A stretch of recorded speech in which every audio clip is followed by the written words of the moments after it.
Alors aujourd'hui, je voulais te parler d'une technique qui est beaucoup utilisée en powerlifting plus qu'en musculation classique. C'est plus une technique pour gagner en force. C'est la technique de la pyramide. Je pense que tu dois déjà la connaître. Et ben cette technique-là, on va l'adapter, mais au poids de corps. Alors, juste avant de venir précisément à l'explication de comment je fais ça, on va d'abord déterminer un peu ce qu'est une pyramide pour ceux qui ne le savent pas.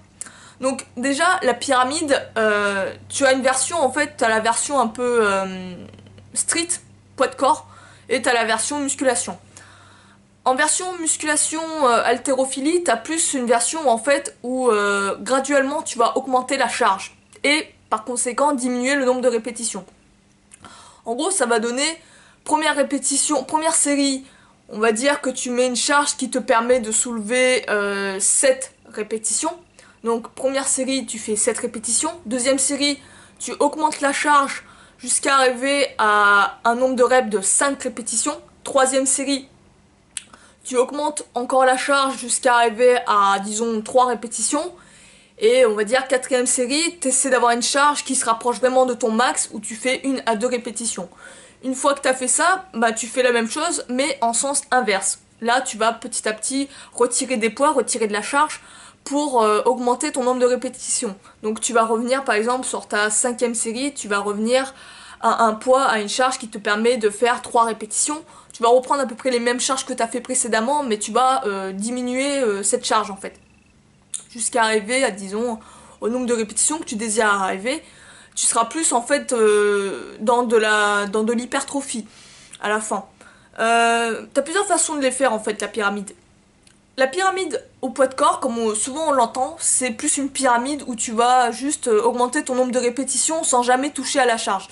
Genre, t'as la fameuse pyramide aux tractions, tu vas faire ta première série 1 répétition, ta deuxième série 2 répétitions, ta troisième série 3 répétitions, quatrième série 4 répétitions, et ainsi de suite, et après tu vas redescendre. Le problème avec cette méthode-là, c'est que on est plus vraiment sur de l'endurance. Les premières séries, tu vas pas vraiment sentir le travail, tu vas pas sentir vraiment travailler, elles vont paraître vraiment faciles.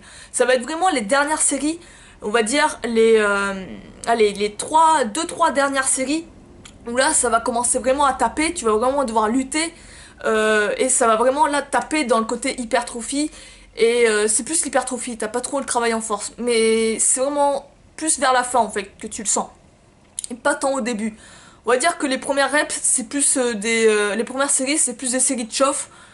Et après, t'as la version où tu vas décroître, où là aussi, ça va être un peu plus facile que la montée.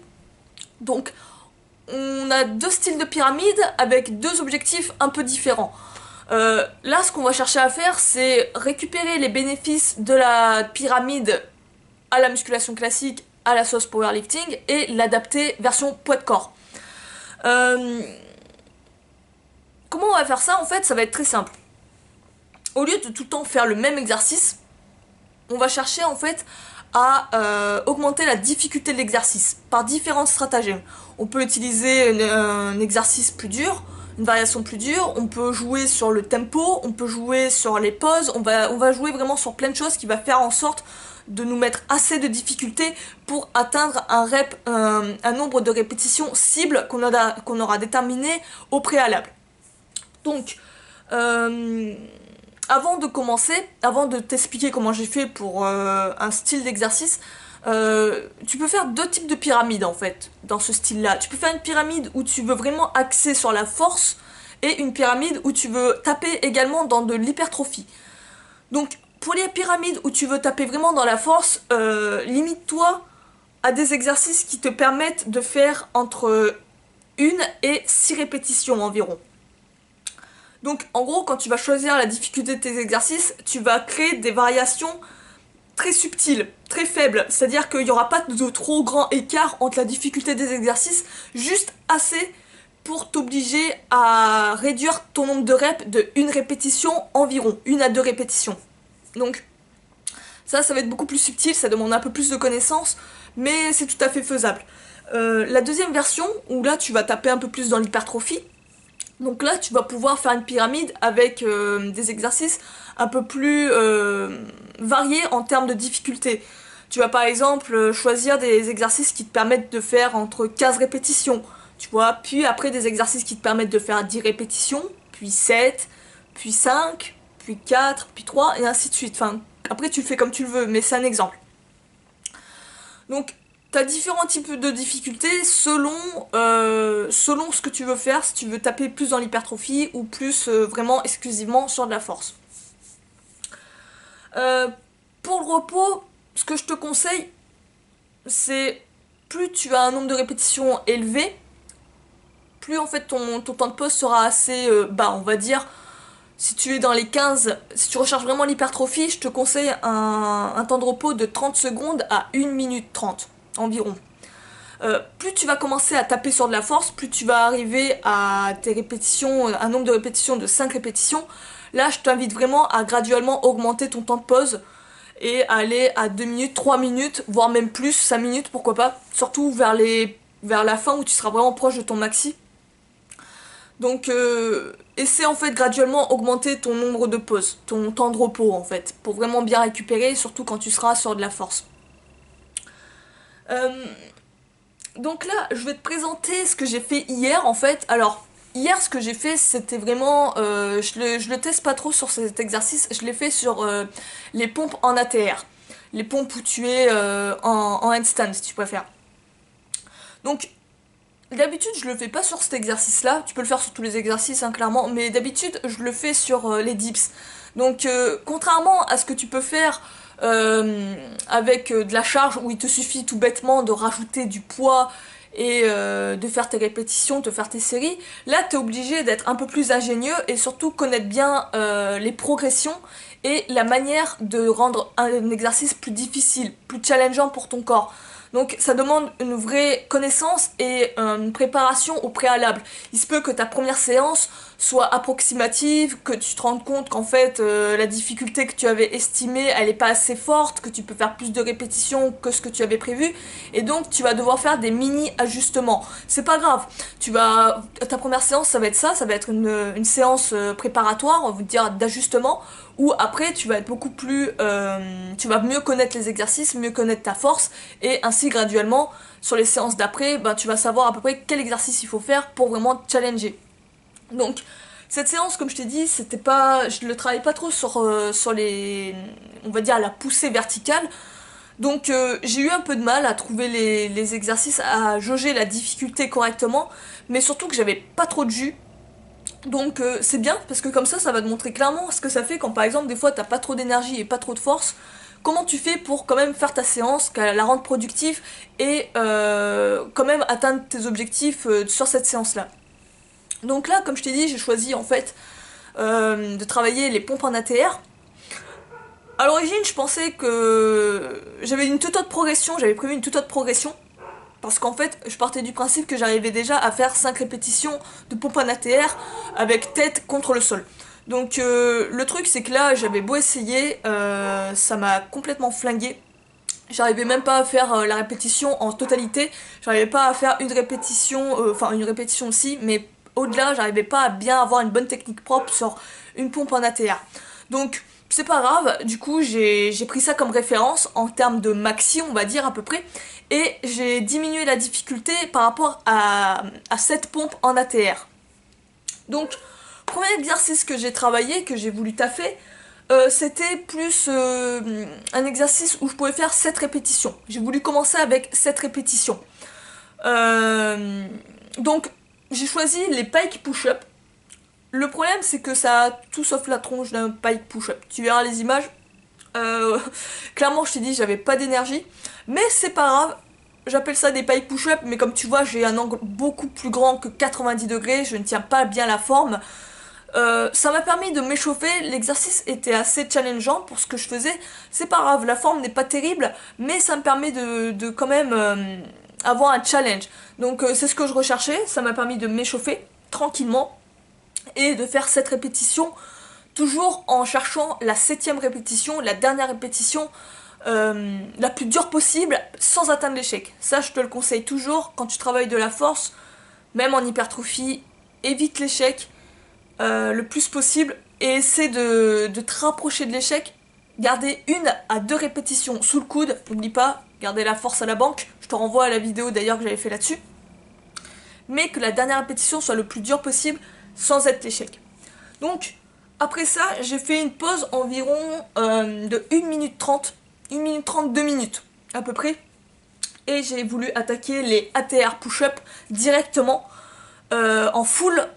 Et là j'ai lutté parce que normalement j'avais prévu de faire pour ce deuxième exercice de faire 5 répétitions ou 6 répétitions je crois, 6 répétitions. Là ça marchait pas du tout, j'étais complètement rincée, donc du coup c'est pas grave. J'ai choisi de faire des ATR push-up avec une amplitude plus basse, en mettant par exemple un pad sous ma tête. Donc là, ça réduit l'amplitude et j'ai facilement atteint mon objectif de ces répétitions. Une fois que ça a été fait, j'ai fait ma petite pause de, on va dire, pareil, je crois que en moyenne, j'ai fait 2 minutes à 3 minutes de pause. Il me semble 2 minutes 30 à 3 minutes de pause environ entre chaque exercice. Comme tu vois, c'est plus une pyramide vraiment sur la force, j'étais pas partie sur l'hypertrophie. Et après ça, ce que j'ai fait, c'est le même exercice, exactement le même exercice, mais cette fois-ci, j'ai voulu faire une pause en bas de position. Donc, en faisant la pause et en relâchant totalement tes muscles avant de les contracter et faire ta poussée, tu vas voir que l'exercice est beaucoup plus dur. Donc là, en faisant cette variante-là, j'ai pu en tirer, je crois, 4 à 5 répétitions. Et comme tu vois, on utilise le même exercice, mais on ajoute un paramètre handicapant, comme là, la pause. Tu peux faire ça, une pause en bas de position.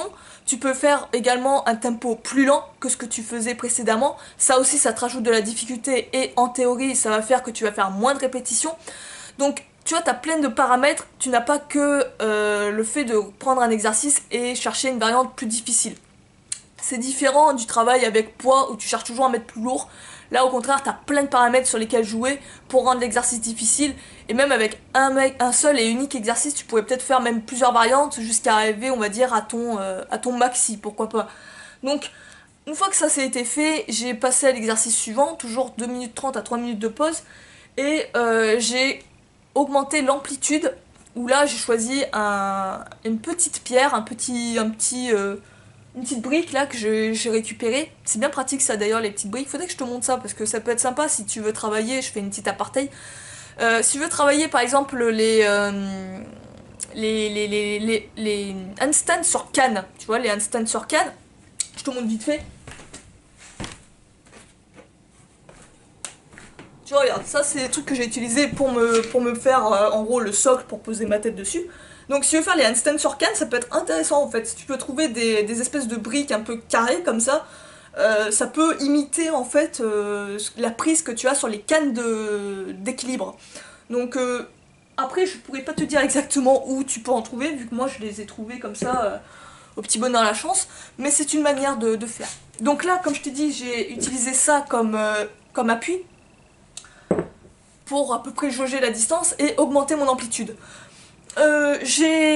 Sur chaque rep, alors je pense que tu vas pas bien le voir, mais je la touche pas tellement, je la touche pas réellement, je la sens même pas frôler, je suis un petit peu au-dessus. Je pense que sur les vidéos, les images, tu vas pas vraiment voir, tu auras l'impression que je la touche, mais je la touche pas vraiment, c'est pas grave.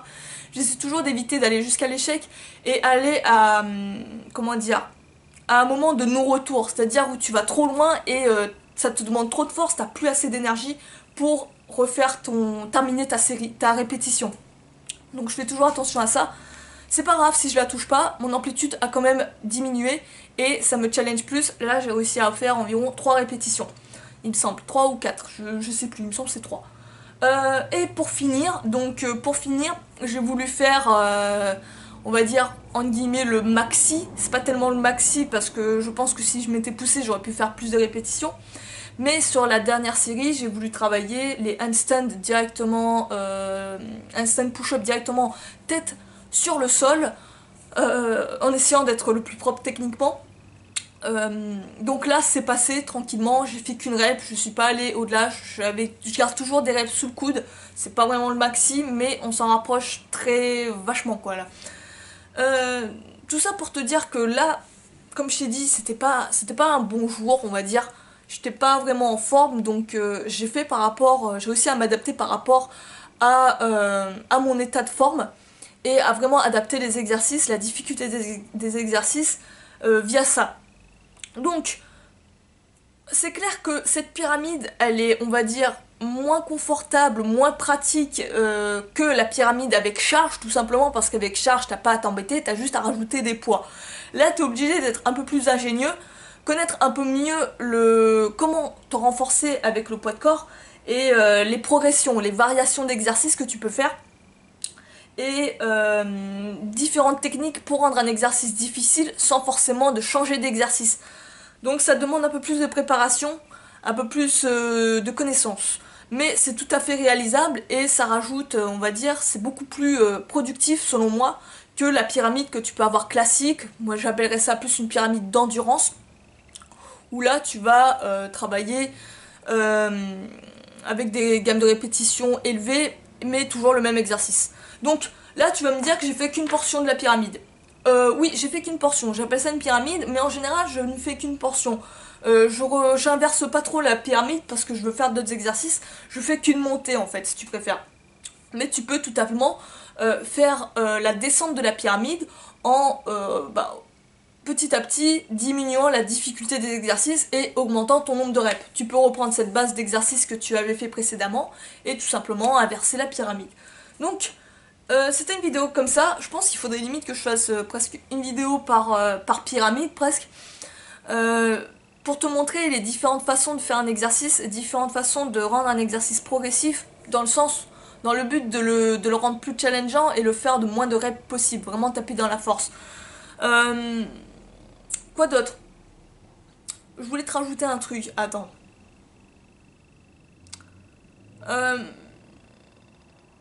Essaie vraiment de trouver des exercices sur lesquels tu n'as pas vraiment de difficulté, où tu connais quand même bien une progression assez large. Si tu fais, si tu fais cette pyramide sur des exercices où tu sais pas trop comment progresser dedans, ça va être un peu la misère. Essaie de te renseigner sur ça, essaie de trouver vraiment les progressions, prépare bien à l'avance tout ça, et après commence ta pyramide tranquillement.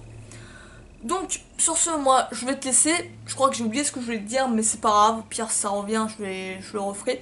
Donc, sur ce, je vais te laisser. Je te dis à la prochaine. Si tu veux en savoir plus, si tu as des questions à rajouter, des explications, des précisions, tu me les mets en commentaire. Ce sera avec plaisir que je te répondrai et que